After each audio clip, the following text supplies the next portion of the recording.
Oke, kali ini kita akan membedah ide-ide kunci dari buku karya Paul Leonardi dan T.S. Dalnili, The Digital Mindset. Kita bakal bongkar apa sih yang sebetulnya kita perlukan biar bisa sukses di dunia yang serba digital ini. Pasti sering dengar kan, di rapat, di berita, di mana-mana selalu ada bisikan itu. Kita harus lebih digital. Tapi apa sih artinya itu sebenarnya? Buat kebanyakan dari kita, kedengarannya abstrak, bahkan mungkin sedikit bikin ngeri. Nah, pembahasan kita kali ini akan mengungkap misteri di balik istilah itu. Dan ada kabar baiknya nih, ini bukan soal jadi programmer atau ahli teknologi dalam semalam. Ini soal mengubah cara kita berpikir.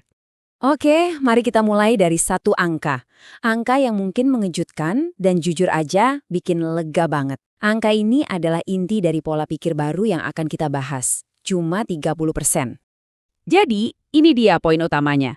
Gak perlu tuh jadi jago teknologi 100%. Cukup paham 30% konsep dasarnya aja, itu udah lebih dari cukup buat bisa kerja bareng tim teknis, mengajukan pertanyaan yang cerdas, dan memimpin dengan percaya diri di era digital. Oke, terus gimana caranya kita bisa mencapai 30% itu? Semuanya berakar pada 3 pilar utama.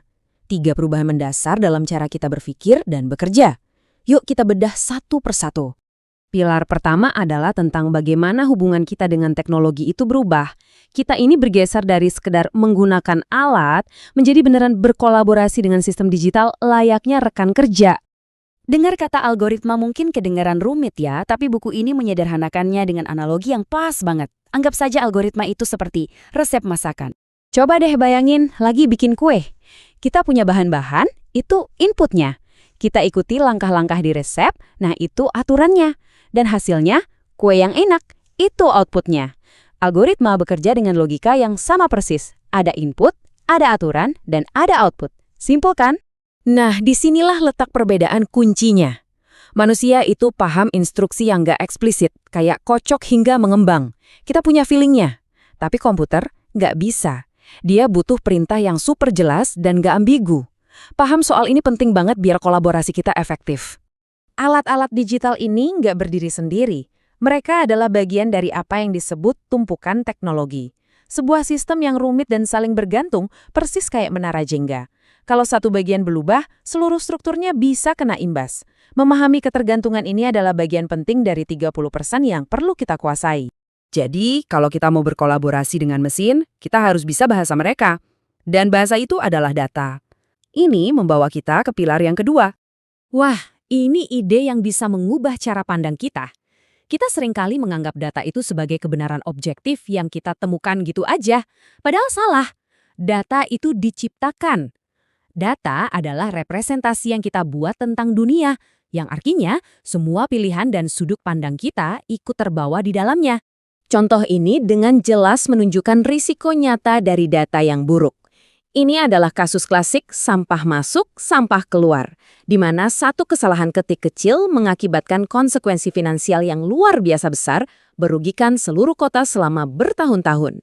Poin krusial di sini adalah bahwa bahkan dengan niat yang paling baik sekalipun, cara kita mengumpulkan data bisa secara tidak sengaja menghasilkan hasil yang timpang. Data tidak hanya mencerminkan dunia, data mencerminkan siapa yang mengumpulkannya, dan bagaimana mereka mengumpulkannya. Memiliki pola pikir digital berarti menjadi seorang pemikir yang kritis terhadap data. Sebelum Anda percaya pada kesimpulan apapun dari data, tanyakan dulu asal-usulnya dan objektivitasnya. Ini membawa kita ke pilar terakhir dan bisa dibilang yang paling penting, menguasai satu-satunya hal yang pasti di dunia digital, yaitu perubahan itu sendiri.